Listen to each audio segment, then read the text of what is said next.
یہ کیسی بات ہے کہ پاکستان ہو جس میں پہاڑ ہو، سمندر ہو، دریا ہو، لہلہاتے کھیت ہو، جس میں معدنیات ہو، سونا ہو، ماربل ہو، تانبا ہو، کرومائٹ ہو، جس میں پھل ہو، غلہ ہو، سب کچھ موجود ہو اور جوان بھی موجود ہو، اور ان جوانوں کو ان کے مستقبل اور پاکستان کے مستقبل سے مایوس کر دیا جائے۔ آؤ عزم کرو کہ یہ دھرنا انشاءاللہ مایوسی کو ختم کر دے گا انشاءاللہ، ایک امید کا چراغ جلائے گا، ایک یقین سے ہم کنار کرے گا، اور اب پاکستان پہ یہ بھیڑیے راج نہیں کر سکتے جو ہمیں لوٹتے ہیں، گھسوٹتے ہیں اور ہمارا خون چوستے ہیں۔ یہ بھیڑیے آئی پی پیز کے نام پر موجود ہوتے ہیں، یہ حکمران طبقے کے نام پر موجود ہوتے ہیں، یہ ظالم جاگیرداروں کی صورت میں موجود ہوتے ہیں، یہ ظالم وڈیروں کی صورت میں موجود ہوتے ہیں، اور یہ ان لوگوں کی صورت میں موجود ہوتے ہیں جنہوں نے نظام پر قبضہ کر رکھا ہے اور ہمیں ہمارے حق سے محروم کیا ہوا ہے۔ آپ کا دھرنا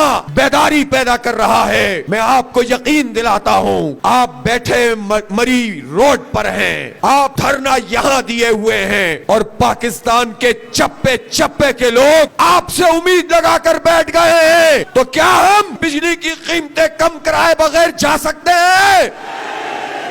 کیا ہم آئی پی پیز کو لگام دیے بغیر جا سکتے ہیں؟ کیا ہم تنخواہ دار لوگوں کا یہ ظالمانہ سلیب ختم کرائے بغیر جا سکتے ہیں؟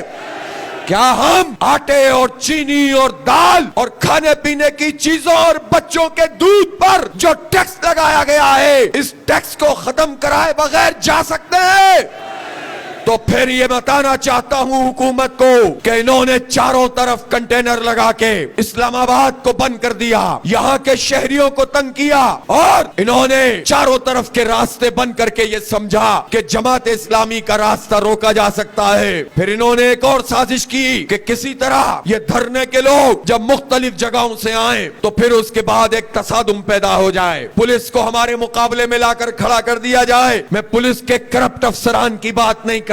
میں تو اس پولیس والے کی بات کرتا ہوں کہ جس کو صرف آپ کے پرامن دھرنے کو روکنے کے لیے دو دن تک انہوں نے سڑکوں پہ کھڑا رکھا ہے۔ شرم کا مقام ہے کہ یہ اپنے محکمے کے لوگوں کے ساتھ یہ ظلم کرتے ہیں۔ یہ ہمیں اس سپاہی سے لڑانا چاہتے تھے، ہمیں اس افسر سے لڑانا چاہتے تھے کہ جو اگر ایمانداری سے کام کرے اور رشوت نہ لیتا ہو تو وہ بھی آپ ہی کی طرح بجلی کا بل ادا کرنے کے قابل نہیں ہے۔ یہ ہمیں آپس میں لڑوا کے یہ حکمران طبقہ اپنے مذموم مقاصد پورے کرنا چاہتا تھا، لیکن ہم اس بات کو اچھی طرح سمجھتے ہیں کہ 2 اسٹیپ بیکورڈ ہو کر کیسے آگے بڑھ کر حملہ کیا جاتا ہے۔ اس لیے ہم نے امن کو ترجیح دی، ہم نے پرامن سیاسی مزاحمت کو ترجیح دی۔ ہم واپس بھی جا سکتے تھے، لیکن ہم نے فیصلہ کیا کہ ایک دھرنے کو کئی دھرنوں میں تبدیل کریں گے، اور 26 کے اوپر دھرنا ہوا، اور 0 پوائنٹ پہ دھرنا ہوا، یہاں مری روڈ پہ دھرنا ہوا، اور جن لوگوں تک ہماری کمیونیکیشن نہیں ہو سکی وہ تو ڈی چوک پہ بھی جا کر بیٹھ گئے تھے۔ ڈی چوک کا دھرنا تو ہو چکا ہے اور حکومت شکست کھا چکی ہے، اور ہم یہ بتانا چاہتے ہیں کہ ہم نے